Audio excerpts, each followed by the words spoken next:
ஆண்டவராகிய இயேசு கிறிஸ்துவின் நாமத்தில் வாழ்த்துக்கள். இந்த நாளிலும் ஆதியாகமம் 50வது அதிகாரத்தை நாம் கற்றுக்கொள்வோம்.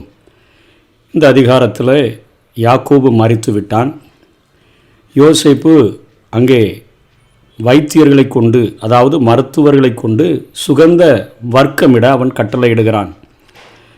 அவர்கள் எகிப்தியர்கள் 40 நாட்கள் அவர்கள் துக்கம் கொண்டாடுவார்கள் அந்த சுகந்த வர்க்கமிட்டு.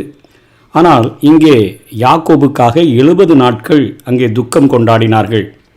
துக்கம் கொண்டாடுகின்ற அந்த நாட்கள் முடிந்த பின்பு யோசேப்பு பார்வோனின் குடும்பத்தாரை நோக்கி, உங்கள் கண்களில் எனக்கு தயவு கிடைத்ததானால் நீங்கள் பார்வோனுடைய காது கேட்க அவருக்கு அறிவிக்க வேண்டியது என்னவென்றால், என் தகப்பனார் என்னை நோக்கி, இதோ நான் மரணமடையப் போகிறேன், கானான் தேசத்திலே நான் எனக்காக வெட்டி வைத்திருக்கிற கல்லறையில் என்னை அடக்கம் பண்ணுவாயாக என்று என்னிடத்தில் சொல்லி ஆணையிடுவித்து கொண்டார். நான் அங்கே போய் என் தகப்பனை அடக்கம் பண்ணி வருவதற்கு உத்தரவு கொடுக்க வேண்டிக் கொள்ளுகிறேன் என்று சொல்லுங்கள் என்றான். அதாவது யோசேப்பு பார்வோனை நேரில் பார்க்கக்கூடிய எல்லா விதமான உரிமைகளை பெற்றிருந்த போதிலும் தன்னுடைய குடும்பத்தில் ஒரு மரணம் நடந்திருக்கிறபடினால, மரணம் நிகழ்ந்த குடும்பத்தில் உள்ளவர்கள் அரசர்களை பார்க்க முடியாது, பார்க்கக்கூடாது என்கிற காரியம் இருந்தபடினாலே அங்கே அதிகாரிகளை கொண்டு அங்கே பார்வோனிடத்தில் அவன் உத்தரவு கேட்கிறதை பார்க்கிறோம். அதற்கு பார்வோன், உன் தகப்பன் உன்னிடத்தில் ஆணை விடுவித்தபடியே நீ போய் அவரை அடக்கம் பண்ணிட்டு வான்னு சொல்லி அங்கே அவன் உத்தரவு கொடுக்கிறதை பார்க்கிறோம். அந்த உடலை எடுத்துக்கொண்டு அதிகாரிகள், உறவினர்கள், வேலைக்காரர்கள் ஆகியோருடன் மிகப்பெரிய ஊர்வலமாக கானானுக்கு செல்ல பார்வோன் யோசேப்புக்கு அனுமதி கொடுத்து விட்டான். அவர்கள் யோர்தானுக்கு கிழக்கே தங்கி 7 நாட்கள் பெரும் புலம்பலாக புலம்பினார்கள். அதனால் கானானியர் அந்த இடத்திற்கு பார்க்குறாங்க, என்னையா எகிப்தியர்கள் வந்திருக்கிறாங்களே, அதிகாரிகள் வந்திருக்கிறாங்க, வேலைக்காரர்கள் வந்திருக்கிறாங்க, இங்கே யோசேப்பினுடைய உறவினர்கள் எல்லாம் வந்திருக்கிறாங்களே, இவ்வளோ பெரிதாக எகிப்தியர்கள் புலம்பி அவர்கள் கொண்டிருக்கிறார்கள் என்று சொல்லி அந்த இடத்துக்கு ஆபேல் மிஸ்ராயிம் என்று அவர்கள் பெயரிடுகிறார்கள். எகிப்தியரின் புலம்பல் அல்லது எகிப்தியரின் தூக்கம் என்பது அதனுடைய பொருள். பின்பு யாக்கோபின் உடலை மக்பேலா குகையில் அடக்கம் செய்த பிறகு யோசேப்பும் அவனோடு சென்ற பரிவாரமும் அங்கே எகிப்திற்கு, யோசேப்போடு கூட சென்ற கூட்டம் முழுவதும் அங்கே எகிப்துக்கு திரும்பி செல்கிறார்கள்.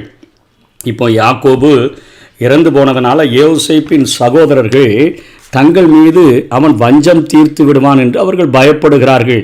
அவர்கள் யோசேப்பு தங்களை மன்னிக்க வேண்டும் என்று யாக்கோபு சொன்னதாக அவர்கள் நினைவுபடுத்துகிறார்கள். எங்கள் அப்பா இப்படி தான் சொல்லிட்டு, நம்ம அப்பா சொல்லிட்டு போனார்ப்பா, நீ எங்களுக்கு தீமை செஞ்சிடாத அப்படின்னு சொல்லி. ஆண்டவருடைய பிள்ளைகள் எப்பொழுதுமே பழிவாங்க போவதில்லை. யோசேப்பு அதனால் சொல்லுகிறார், நீங்கள் எனக்கு தீமை செய்ய நினைத்தீர்கள், தேவனோ அதை நன்மையாக முடிய பண்ணினார் என்று சொல்லி அந்த வார்த்தைகளை அங்கே யோசேப்பு நினைவு கூர்ந்து அவர்களை தைரியப்படுத்துகிறதை பார்க்கிறோம். அவர்களுடைய பயத்தை நீக்குகிறான். நீங்கள் எனக்கு தீமை செஞ்சீங்க, ஆனால் தீமையை நன்மையாக மாற்றுகிற ஆண்டவர் என் வாழ்விலே கிரியை செய்து இப்பொழுது உங்களுக்கும் சேர்த்து எனக்கும் சேர்த்து நம்முடைய குடும்பம் முழுமைக்கும் சேர்த்து அந்நிய தேசத்தையும் சேர்த்து நன்மை செய்கிற ஒரு ஜீவ ரட்சனை செய்கிறவனாக, ஒரு இரட்சகனாக ஆண்டவர் என்னை உயர்த்தி விட்டார் என்று சொல்லி, ஆனால் நீங்கள் பயப்பட வேண்டாம் அப்படின்னு சொல்லி அவர்களுக்கு தைரியப்படுத்துகிறதை பார்க்கிறோம். யாக்கோபின் 12 குமாரரில் முதலாவது மரணமடைந்தவன் யோசேப்பு போலத்தான் இந்த அதிகாரத்தில் நமக்கு தெரிகிறது. ஏன்னா அவர்களுடைய தகப்பன் இறந்து 54 ஆண்டுகள் முடிந்துவிட்டன. இப்போ இஸ்ரவேல் மக்களை மீண்டும் கானானுக்கு தேவன் அழைத்து செல்வார் என்கிற விசுவாசம் அங்கே அருமையாக யோசேப்புக்கு இருந்ததை நாம் பார்க்கிறோம். ஆகவே தான் எபிரேயர் 11:22 அவனுடைய எலும்புகளை குறித்து யோசேப்பு கட்டளை கொடுத்த காரியங்கள் அங்கே சொல்லப்படுகின்றன. எகிப்தியர்கள் அந்த நாட்களிலே மரணமடைந்த உடல்களை பிரமிடுகளில் வைத்து அவர்கள் அடக்கம் செய்தார்கள். எகிப்தின் பிரமிடுகள் உலக அதிசயங்களில் ஒன்றாக கருதப்பட்டது. ஏனென்று சொன்னால் அவர்கள் அங்கே அடக்கம் பண்ணுகிற போது அந்த பிரமிடுக்குள்ளாக வைக்கும் போது அங்கே அந்த பிரமிடுகளை கட்டுகிறதற்கு அவர்கள் பயன்படுத்தின கற்களில் கதிர்வீச்சுகள் இருந்தபடினால ஒரு மழுங்கின கத்தியை கொண்டு போய் அந்த பிரமிடுகளுக்குள்ளே கொண்டு போனால் அந்த கத்தி அத்தனையாக கூர்மையாகக்கூடிய அளவிற்கு அந்த கற்களிலே கதிர்வீச்சுகள் இருந்தன என்று கண்டுபிடித்து இருக்கிறார்கள். ஆகவே தான் பிரமிடுகள் உலக அதிசயங்களில் ஒன்றாக இருக்கிறது. எத்தனை ஆண்டுகளாயிருந்தாலும் விதைகளை அந்த இடத்துக்குள்ளே வைத்துட்டு வெளியே கொண்டு போய் விதைத்தாங்கன்னா அது அத்தனையாக முளைக்கக்கூடிய, அதாவது விதை மரித்து போகாமல் இருக்கக்கூடிய தன்மை உடையதாக அது இருந்தது என்கிற காரியங்கள் அது கண்டுபிடிக்கப்பட்டிருக்கிறது. ஆகவே உடல்கள் அவ்வளவு சீக்கிரத்தில் அழுகி போக முடியாது. அப்படிப்பட்ட அந்த உலக அதிசயங்களில் ஒன்றான பிரமிடுகளில் வைப்பதற்கு தகுதி பெற்ற பார்வோனுக்கு அடுத்த ஸ்தானத்தில் இருந்த யோசேப்பு அவன் தன்னுடைய சரீரம் அடக்கம் பண்ணுகிறதை குறித்து அல்ல, ஆண்டவருடைய பிள்ளைகள் உயிர்த்தெழுவார்களே, அந்த உயிர்த்தெழுதலில் நானும் இணைக்கப்பட வேண்டும் என்கிற ஒரு பெரிய விசுவாசத்தோடு கூட ஆண்டவர் நிச்சயமாக உங்களை சந்தித்து கானான் தேசத்துக்கு அழைத்து செல்வார். ஆகவே என்ன ஒரு பெட்டியில் வச்சுருங்க, நீங்கள் வெளியே போகும்போது அந்த எகிப்துக்கு போகும்போது அந்த எலும்புகளை உங்கள் கூட எடுத்துகிட்டு போய் என்னை அங்கே நீங்கள் கொண்டு போகிற அந்த கானானில் என்னை அடக்கம் பண்ணுங்கன்னு சொல்லி அத்தனையாக ஒரு தெளிவான ஒரு கட்டளையை கொடுத்ததை பார்க்கிறோம். அத்தனை விசுவாசத்தோடு கூட யோசேப்பு இருக்கிறான். யோசேப்பின் விசுவாசத்தை அவனுடைய இறுதி நாட்களில் நம்ம காண்கிறோம். யோசேப்பின் பரிசுத்த வாழ்க்கையும் அவர் தேவனை சார்ந்து அவருடைய பிரசன்னத்தில் வாழ்ந்ததையும் அவரது பொறுமையையும் அவருடைய அன்பு, விசுவாச, நம்பிக்கை இவைகள் ஒரு ஆண்டவருடைய பிள்ளைகளுடைய வாழ்க்கையில் காணப்பட வேண்டும் என்பதை நாம் நிச்சயமாக கற்றுக்கொள்ள வேண்டும்.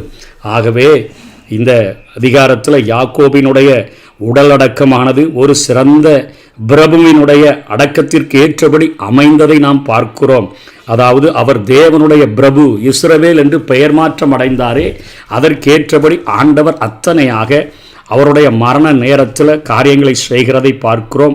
எகிப்தில் ஒரு புகழ்பெற்றவரினுடைய சவ அடக்க ஊர்வலம் செல்லும் பொழுது அதில் பல அடுக்குகள் கொண்ட அணிவகுப்பில் காணப்படும் பழங்கள், பலகாரங்கள், பூக்கள், தைல பாத்திரங்கள், திராட்சரசம், பலிமிருகம், ஆயுதங்கள், சவப்பட்டி, படுக்கைகள், பயன்படுத்தின பொருட்கள், அதே போல பாத்திரங்கள், தேவ சின்னம் அடங்கிய சப்பரம் ஆகிய அனைத்தையும் சுமந்து அடுக்கடுக்காக அவர்கள் புலம்பி செல்லும் ஊர்வலம் ஒரு விசித்திரமான காட்சியாக எகிப்தில் இருக்கும். யாக்கோபுக்காக அவர்கள் புலம்பியதைக் கண்டு கானானியரும் ஆச்சரியப்படுகிற அளவிற்கு அத்தனையாக அந்த ஊர்வலம் சென்றது. ஆபேல், மிஸ்ராயிம், எகிப்தியரின் புலம்பல், எகிப்தியரின் துக்கம் என்று கானானியரே பேரிடுகிற அளவிற்கு அந்த காரியமானது, அந்த ஊர்வலமானது அமைந்தது. தேவனால் தெரிந்து எடுக்கப்பட்ட நம்ம ஒருவரும் அற்பமானவர்கள் அல்ல என்பதை நாம் தெரிந்து கொள்ள வேண்டும். இந்த உலகத்தினுடைய படைப்பை குறித்து விளக்குகிறதற்கு ஆதியாகமத்தில் 2 அதிகாரங்களை எடுத்துக்கொண்ட ஆண்டவர் 48 அதிகாரங்கள் மனிதனுடைய வரலாற்றை கூறுகிற அந்த காரியத்தை சொல்லுகிறார். இங்கே உலகத்தினுடைய அந்த உருவாக்கத்தை சொல்லி தொடங்கின இந்த ஆதியாகமம் கடைசியில் எகிப்தில் உள்ள சவப்பட்டிக்குள்ள அங்கே யோசேப்பினுடைய உடலை வைத்ததோடு கூட இந்த அதிகாரம் முடிவடைகிறதை பார்க்கிறோம். மனிதனுக்கென்று ஆண்டவர் 48 அதிகாரங்களை அவனுடைய வரலாற்றிற்கென்று கொடுத்திருக்கிறார். இந்த உலகத்தில் உள்ள எல்லா படைப்புகளை பார்க்கிலும் ஆண்டவர் மனிதனை அதிகமாய் நேசிக்கிறபடினாலே மனிதனுக்கு அத்தனையாய் முக்கியத்துவம் கொடுத்து ஆண்டவர் இத்தனையாய் மனிதனை நேசிக்கிறார்.